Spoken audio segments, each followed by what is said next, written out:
दोस्तों, अगर मैं आपसे पूछूं कि इस दुनिया को कौन कंट्रोल कर रहा है तो शायद इस पर आपके अलग अलग जवाब हो सकते हैं। लाइक कुछ कहेंगे यूएसए, कुछ दुनिया के 10 सबसे अमीर लोगों का नाम भी लेंगे और कुछ तो इवन इल्यूमिनाटी भी कहेंगे।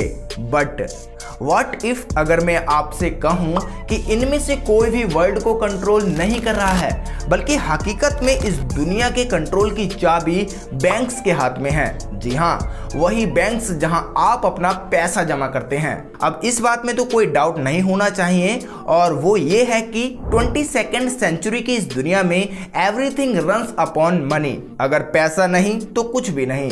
वो लोग, वो देश और वो इंस्टीट्यूशंस जिनके पास पैसे हैं वही ज्यादातर अथॉरिटीज यानी पावर्स होल्ड करते हैं। आरबीआई यानी रिजर्व बैंक ऑफ इंडिया एक सेंट्रल बैंक है। इसे गवर्नमेंट ऑफ इंडिया कंट्रोल करती है और ये बैंक इस देश के सभी 33 बैंक्स को कंट्रोल करता है, इंक्लूडिंग 12 पब्लिक सेक्टर बैंक्स और 21 प्राइवेट बैंक्स। जिस तरह इंडिया में आरबीआई है, ठीक उसी तरह यूएस में एफआरएस यानी फेडरल रिजर्व सिस्टम है, जो कि इस दुनिया का सबसे अमीर बैंक है। इस बैंक के पास $8 ट्रिलियन की टोटल एसेट है। And you will be shocked to know कि इंडिया की इकोनॉमी करेंटली $3.5 ट्रिलियन की है। यानी जितना हमारी इकोनॉमी का साइज है उससे दुगने से भी ज्यादा यूएस के फेडरल बैंक का वैल्यूएशन है। जी हाँ, इन सब बातों से एक बात तो निकलकर सामने आती है, और वो ये है कि अल्टीमेटली चाहे पूरी दुनिया में कितने ही डिफरेंस क्यों ना हो,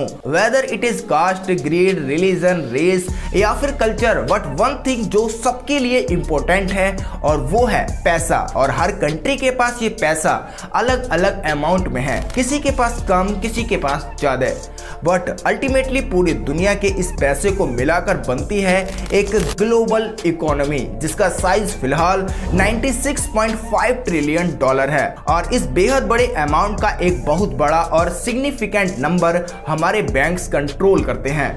इस भारी भरकम बात को अगर आसान और सरल भाषा में समझें तो आप अपने आप को ही देखिए। हर साल एक्चुअली हर महीने में आपका बैंक से कितनी बार वास्ता पड़ता है? तकरीबन रोज, क्योंकि छोटी से छोटी चीज की खरीद पर होने वाली ऑनलाइन ट्रांजैक्शंस से लेकर मंथ की एंड की कड़की के बाद 1 तारीख को आने वाली सैलरी तक, हर रोज हम बैंक की सर्विस को अवेल करते हैं ना।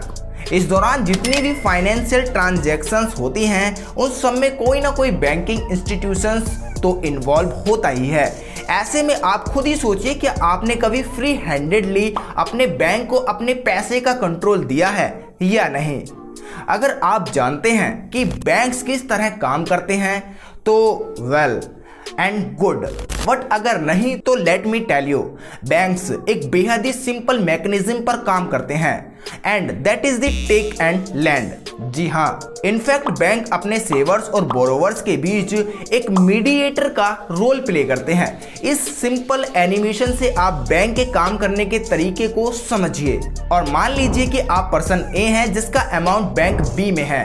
आपके पास 100 रुपए हैं और आप इसे अपने बैंक यानी बी के पास जमा कर देते हैं, जिसके बदले में बी आपको कुछ इंटरेस्ट देने का वादा करता है और साथ ही आपके पैसे को सेफ एंड सिक्योर भी रखता है। आप बी की तरफ से पूरी तरह निश्चित हैं, बिकॉज ये बैंक बी आपकी गवर्नमेंट द्वारा रिकॉग्नाइज्ड है, सो टेंशन की कोई बात नहीं है। And on the other hand बी बहुत से बोरोवर्स यानी ऐसे लोगों को जानता है जो बैंक से पैसा कर्ज पर लेने के लिए तैयार हैं, बदले में उन्हें बैंक को उस अमाउंट पर अच्छा खासा इंटरेस्ट देना पड़ता है।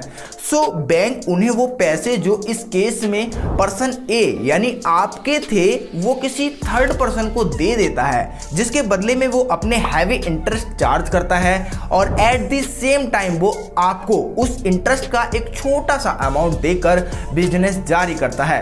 आप ये मान लीजिए कि आप जो इंटरेस्ट बैंक से अपने पैसे के बदले में पा रहे हैं वो 4% है, वहीं बैंक इंटरेस्ट अपने डेटर्स से वसूल रहा है 12 से 15%। सो यहाँ कुछ ना कुछ बैंक को 10% का स्टेट फायदा होता है। नाउ थिंक, जब यही काम लाखों करोड़ों लोगों के साथ ये बैंक करेगा तो बैंक को कितना सारा प्रॉफिट होगा। और प्रॉफिट से बढ़कर एक बैंक के पास कितने सारे पैसे का कंट्रोल होगा। इसलिए यहाँ ये कहना बिल्कुल भी गलत नहीं होगा कि किसी भी इकोनॉमी में more than 60% cash flow bank handle करते हैं, जो कि किसी भी दूसरी एजेंसी या इंस्टीट्यूशंस के आसपास भी नहीं भटकता। And now they took things in bigger pictures. अब इन बैंक्स का भी एक बिग डैडी होता है जो कि अल्टीमेटली इन सब को कंट्रोल करता है, जिसे हम सेंट्रल बैंक कहते हैं। हर कंट्री का एक अपना सेंट्रल बैंक होता है। जैसे कि हमने आपको पहले भी बताया, इंडिया के सेंट्रल बैंक का नाम आरबीआई है। And if I am not wrong, RBI ही वो बॉडी है जो इस कंट्री के सभी फाइनेंशियल इंस्टीट्यूशंस को अपने साए के नीचे रखती है, क्योंकि आपकी जेब में मौजूद नोटों को छापने से लेकर आपके बैंक को लाइसेंस देने तक ये सभी बड़े के बड़े काम आरबीआई ही करता है। आरबीआई के पास सभी बैंक्स एनबीएफसी को रेगुलेट और कंट्रोल करने की पावर है। गवर्नमेंट ऑफ इंडिया के सभी रिजर्व, फिर चाहे वो गोल्ड हो या फिर फॉरेक्स, सबका मैनेजमेंट आरबीआई ही संभालता है। सो अनडाउटली ये कहा जा सकता है कि आरबीआई इंडिया का सबसे वेल्थी और पावरफुल बैंक है। इसके पास ऑलमोस्ट 62 लाख करोड़ रुपीस के एसेट हैं, जो कि अल्टीमेटली सिटीजन्स ऑफ इंडिया के हैं। जी हाँ, यूसी हर बैंक के पास जो पैसा है वो अल्टीमेटली लोगों यानी आम जनता का है, यानी आपका है, जिसे एक डीड के तहत ट्रस्ट करते हुए हमने इन्हें सौंपा है। अब आप इस बात को लेकर ग्लोबल लेवल पर जाएंगे तो आपको पता चलेगा कि federal reserve bank of England, bank of France वगैरह वो बॉडीज हैं जो ग्लोबल इकोनॉमी का अधिकतर पैसा होल्ड करके बैठी हुई हैं।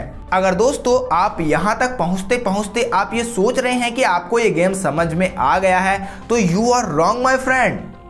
अभी बहुत कुछ बाकी है। अब इस कहानी में एंट्री होती है बड़े बड़े बिजनेस जायंट्स की। जी हाँ, यही वो लोग हैं जो एक्चुअल में बैंक से हजारों करोड़ रुपए का लोन लेते हैं, जिससे बैंक को कई 100 करोड़ के इंटरेस्ट का फायदा होता है और बैंक की फाइनेंशियल क्लॉक चलती रहती है। आजकल इसका बेहतरीन एग्जाम्पल बने हुए हैं मिस्टर गौतम अडानी जी, जिनकी कंपनी अडानी ग्रुप बैंक से भारी भरकम लोन लेकर बिजनेस करने के लिए काफी मशहूर है। एनीवेज, अगर आप बोलेंगे तो हम उस पर भी एक डेडिकेटेड वीडियो आपको बना कर दे देंगे। एनीवेज, वो एक अलग बात है। बट माय पॉइंट इज कि इस दुनिया के सबसे अमीर तरीन लोग जो इंडिविजुअल वर्ल्ड की सबसे ज्यादा दौलत अर्न करते हैं, उन्हें भी अपने सर्वाइवल के लिए बैंक पर निर्भर होना पड़ता है। हैंस इट इज प्रूव्ड कि वर्ल्ड की इकोनॉमी और कैश फ्लो को मेंटेन रखने के लिए बैंक कितना क्रूशियल और सिग्निफिकेंट रोल प्ले करते हैं। इनफैक्ट ये बात तो सिर्फ टिप ऑफ द आइसबर्ग है, बिकॉज जब इस स्टोरी में IMF और वर्ल्ड बैंक जैसे प्लेयर्स एंट्री ले लेते हैं, तो यहाँ ये कंट्रोल फाइनेंशियल से पॉलिटिकल और जियोपॉलिटिकल तक पहुँचता है। इस सिचुएशन का बेस्ट एग्जांपल फिलहाल पाकिस्तान और अर्जेंटीना जैसे देश हैं, जिन्हें इतने ज़्यादा IMF यानी बेल आउट्स मिल चुके हैं कि इंटरनल पॉलिटिक्स पर भी ग्लोबल पावर का डिस्टर्बेंस दिखने लगा है। बाय द वे, ये सारी बातें डायरेक्टली आपको कैसे अफेक्ट करती हैं, that is a different theology. अगर आप उसे भी जानना चाहते हैं तो प्लीज नीचे कमेंट करके जरूर बताएं। अगर आप ऐसा ही हाई वैल्यू कंटेंट आगे भी देखना चाहते हैं तो मेक श्योर चैनल को सब्सक्राइब करें और नोटिफिकेशन बेल को जरूर से ऑन कर लें। तो दोस्तों, हम मिलते हैं आपसे एक और न्यू वीडियो में।